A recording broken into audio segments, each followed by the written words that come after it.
Hello again, everyone. This is Bob Martin, the RCSubGuy with the NautilusDryDocks.com, and I got another submarine overview video for you. This is an absolutely gorgeous submarine, and I'm going to be sad to see it go. So, Russian Akula II. Let's take a closer look.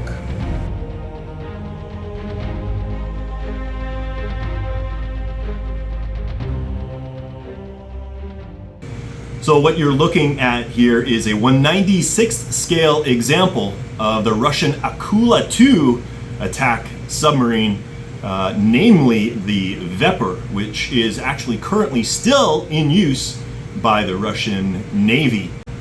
This particular hull was manufactured by a company called Scale Ships, a gentleman by the name of Vladimir, out of Belarus. So he's got excellent access to great information for all of these Soviet-era submarines.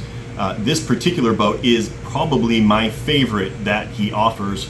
The details that are in this kit are absolutely amazing. If you take a look, all of these like flood vents, scuppers, you know, the bollards, all of these sensor arrays and everything are absolutely amazing. The detail up here in the sail, you know, you've got the raised windshield and all of the sensors and even the little seat that the watch could sit in. Got all of these beautifully detailed masts and periscopes in place. And most importantly, it's all put together with an absolutely amazing paint job. The boat was initially put together by a very talented modeler by the name of Scott Terry out of Australia. And I was fortunate enough to have come by almost all of his fleet because he was basically retiring from the hobby. So you'll have seen many of his boats come through the shop. This was my favorite. We've finished upgrading it and it's now ready for a new home. Let's talk about the boat, everything that we've done to it, and then we're gonna load it up with the cylinder and show it to you in action. So what did we do to this boat? Basically, it initially came with an old subdriver, a Caswell subdriver. What I elected to do was to swap that out for an absolutely beautiful 3.5-inch OTW dive module. This is brand new with a large motor option. If we take a look at everything that's in here, we've got our big beefy main drive motor. We've got an automatic pitch controller. We've got our two stern servos in here, one for rudder and one for the stern planes. Got a receiver in here, and this boat is set up on 72 megahertz. So this is a low frequency boat that's capable of diving down as deep as you're comfortable taking it. Down underneath, we've got the electronic speed controller there. This hose serves two purposes. It houses the antenna and allows you to stretch it out the entire length of the boat for maximum reception, and it also serves as a test tube that you can unplug here at the end, blow into to check for leaks in the cylinder. The ballast system is set up a little bit differently than the standard one. I kind of like it. So the boat is actually ballasted ever so slightly positive. Typically, the OTW dive modules are what's called a high pressure pump system. So that pump up in the front here will pump water into the ballast tank, which compresses the air, and this is all sealed in there. Variations would have it opened up here in the side so that that air pressure could vent into the electronics compartments, but that has its own drawbacks.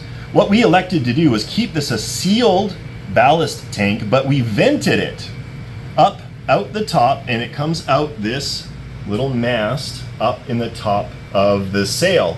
The beauty of this is now instead of a high pressure pump system, this is a low pressure pump system. So that pump is not working near as hard as it was before, and the tank empties and fills much, much faster. The sensors are all still in place, these little leads, so the system knows when the tank is full, when the tank is empty, and it automatically shuts down the pump. The other thing of note that's a nice feature is the remote on-off switch. So that's an actual RF on-off switch, and the model is turned on and off with these key fobs. which is really nice, which means you can bench test this boat back at the shop, throw it in your vehicle, head to the pond, and you know it's working. Just turn it on, throw it in the water. Sometimes it's not very fun working pond side on the boats. Now you're probably looking at this and saying, what the heck is it? This is a lithium polymer battery pack running in the wet. And I can see everybody shaking their heads right now, except for people who actually know what they're talking about. Because lithium polymer batteries actually don't mind getting wet at all. And I know you're not believing me right now, but I did a video, a test, putting lithium polymer batteries not only in the wet, but absolutely mutilating it to the point it was falling apart. Still no issues in the water. This has been waterproofed. All of the lithium cells are completely factory sealed in exceptionally durable hard foil. The only thing that really needs to be waterproofed are these electrical connections up at the top, and they've been completely encapsulated in RTV silicone. And I just mounted it to a piece of hard plastic, and now we have a nice shallow high capacity 3 amp lithium polymer battery pack. It's a 3S battery pack running on 11.1 volts. Now you've seen everything that goes into the boat. Let's put everything into the boat and show you how it all works. Access to the hull is super easy. There is one stainless bolt in the back section here. Just going to loosen that off, take it out, lift up on the back, slide the hull forward. You can see there's a lip in the front. That's what retains everything. Here's the inside of the upper hull. That's the air hose, the intake for the ballast system. And the other thing I want you to show or take a look at in the front here is the linkage for the forward dive planes. You'll see there's a magnet in there. So the forward dive planes connect magnetically to the cylinder, which means there's no physical connections to make up. And taking the hull apart is very, very easy. Taking a look inside, things to note, we've got a couple of rubber bands here. As high-tech as that sounds, they work really, really well for holding the cylinder down. We got our linkages, we've got our rudders, and our dive planes. This is an intermediate, oh, let's put that back on there. An intermediate shaft for the propeller that just slips right in place like that. And that's our drive shaft for the boat. Really simple. To get things ready to go, we're just going to drop our battery pack right in this cradle. So that's held nicely in place, and it fits really tightly underneath the watertight cylinder. We'll grab our watertight cylinder. The big thing, we want to make sure we get our drive shaft in place. Drop it down. Make sure it's seated properly. This jumped right into place, didn't have to do anything, and that just snaps right into place like that. Now we've got our antenna. We're just going to lay that alongside the hull before we put this down. And we're going to take our main power cord and run this to the back over here like this. I like using this the same tool that we used to take the bolt out, and just slip this over the bolts in the back. So this is now pinched this down so it's not going to get caught in the hull. It's holding that down, and we're going to do the same thing up in the front as well.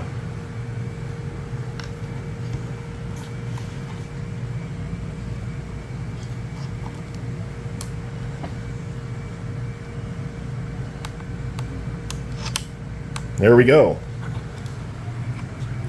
Now that we've got that done, we can connect our air hose. This is a quick connect. That is done. We can connect the power. I'm just going to pull out our battery cable. And you're going to want to run a little bit of dielectric grease on this connection. If you do that, there's absolutely no corrosion that takes place. Now you'll notice I plugged this in without turning the radio on. Nothing's happened. It's the beauty of that switch. So now what we're going to do, I'm going to extend my antenna, turn on the radio, and turn on the boat. We had a couple second run time of the pump, just kind of confirming that we've got power, and we can go ahead and check the functions of the submarine. So one thing I want to go over is the setup of the controls in the boat, because I've set it up a little bit differently, and this is thanks to my good friend Ed Tortle, who may have converted me over to this style of control. We'll see. I need more experience with it. Of course, it's easy to change just by swapping the channels around. The way I've got this set up, rudder control is the right stick horizontal, bow planes is right stick vertical. So basically you can steer and dive and surface the boat just with your thumb. On the other side, I've got the pump control on the horizontal axis, and on the vertical axis I've actually got the stern planes. And the reason that I did that is because when you trim the boat out for perfect submerged operation, for perfect periscope depth, you need to adjust those trim planes, or the rear planes, just a little bit. They may not be perfectly flush as you would intuitively think. Because this is on a ratcheted channel and it's intuitive, forward, down, back, up, you can just simply push that up one tick at a time until that boat holds perfect periscope depth. Now obviously by doing that, we need some way to control the channel, and that is now on this proportional rotary knob right here. We got forward and reverse. So it's a little bit of a different setup, but it works really, really well, and excited to play with it more over the course of my next few projects. And again, if a person who buys this boat doesn't like it, it's super easy just to swap the channels around and you can go back to a more conventional setup. One more feature that I almost forgot about, but that is really, really cool, is a self-contained LED light system in the boat. I think it looks super cool because these are really small, like 1.5 millimeter LEDs, which look really scale in this boat. Underneath, you may have noticed this kind of like a goopy white area. This is just simply a coin cell battery holder with a switch. So I'm going to keep my finger on there and I'll show you. If I just push the button, now we've got some lights. Not only the port and starboard LED lights, but if you'll notice up in the top here, it's dark because it's bright in here. There's actually a white LED in the top of that indicator light as well. So just another really cool feature of an already cool boat. Well, there you go.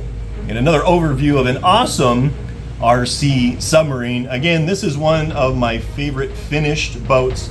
I am a sucker for the Soviet era submarines. They just have a design aesthetic that makes them look exceptionally streamlined, fast, menacing, and aggressive. I absolutely love it.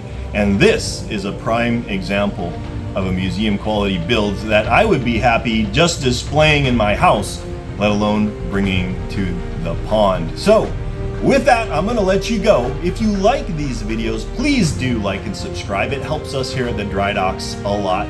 If you have any questions or comments, I'd love to hear from you. You can email me anytime, bob@nautilusdrydocks.com. So with that, I'm going to let you go. Again, Bob Martin, the RC Sub Guy with the nautilusdrydocks.com. We will catch you next time.